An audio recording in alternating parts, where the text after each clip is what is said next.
the left wing, of which I am a part, often portrays as a bunch of angry white people. I know you're not white, running around being very angry. Well, let me start with you, Wave. I mean, you understand that the imagery we've seen of Tea Parties has created a certain image of the Tea Party movement? Yes, I do. Why is that? Is it the media? Are they the ones that fault I think it's the media. I think it's fear.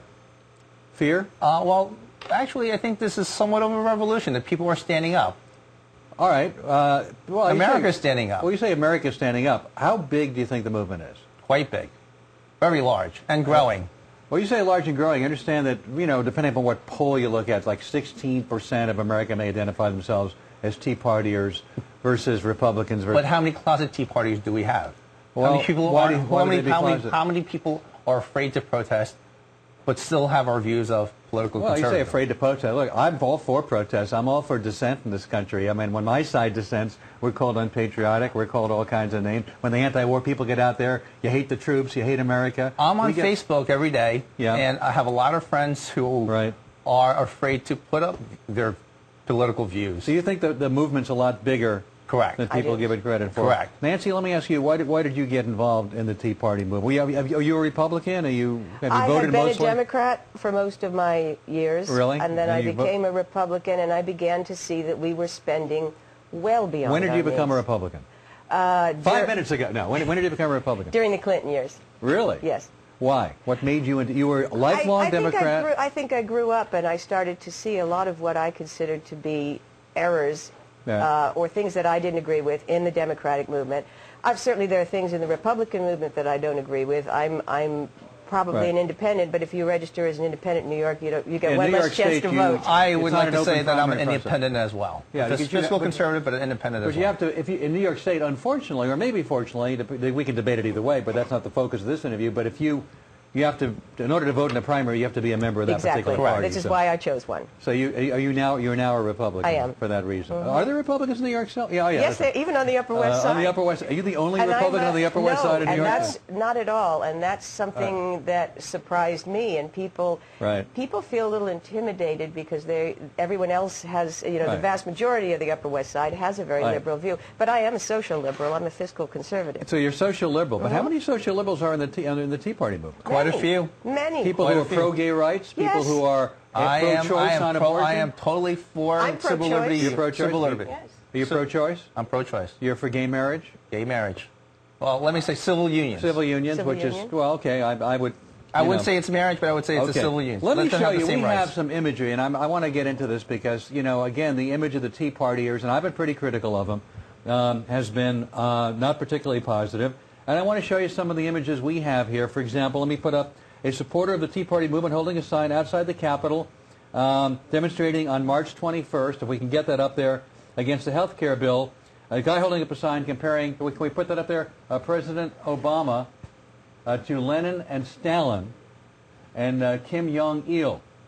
This is the kind of imagery, Nancy, we see at these Tea Parties. Is that this is a very small... Oh, sorry, I didn't mean to interrupt. Go ahead. This is a very small part. Most of the signage says, listen to us, we're speaking to you. Or kill the bill. Or kill the bill. But I also see a lot of socialism, communism, fascism. Well, people are concerned about... But it's not socialism. Not yet. Well, not yet. But I see sign of sign socialism. It's very slippery slope. Let me just... we're putting some other signs up there now. Kill the bill. I don't see anything wrong with that. Do you, Alan? With kill the bill? There's a woman holding up a sign foreshadowing November with a sign that says slaughter. I don't know if we have that one. We put that one up there. That's this one. Oh, that's this one. Okay, I'm not seeing the fine print. I'm not seeing it either. I didn't see the fine print. But apparently it says slaughter up there. This is the kind of imagery. We'll put another one up there. A supporter of the Tea Party movement saluting. Salute to the reciting of the Pledge of Allegiance outside the Capitol. A guy's wearing a shirt that says President Obama is a Marxist. It's just not true. Well, I mean, this is a misrepresentation of political ideology here. And I would have to respond by saying this is somewhat of a misrepresentation of the vast majority of people at these rallies. And a lot of people are concerned. I mean, certainly this is not a monolithic group. What we have in common is our fear about spending ourselves into complete and total bankruptcy. And oblivion. Right, oblivion. And so there are many kinds of sorry. No, go ahead. There are many kinds of signs up there. It seems to me that that the media picks out the most bizarre. I mean, they walk into the Tea Party looking for the lady with the hat. With but you know, what often happens is the right-wing media does the same thing. When there's a liberal demonstration, anti-war demonstration, absolutely. when the globalists in Seattle demonstrate, they pick out Code Pink, or they pick out people on the left. And say, look what the left is. Look what the left. This represents the left. Absolutely right. Absolutely and correct. I condone, as a member of TeaParty 365, I condone exactly what you're saying. I totally agree with you. And this is part of the media's problem. Well, you think and you're part of the media. I am the media. I'm personally the media. No, but when you have a bunch of people, you know, we've had white powder showing up at Anthony Weiner's office, a New York congressman who would like to be mayor of New York probably at some point. And we have these phone calls, these nasty phone calls after health care to both sides. Gene Schmidt got it, but more Democrats got those nasty phone calls.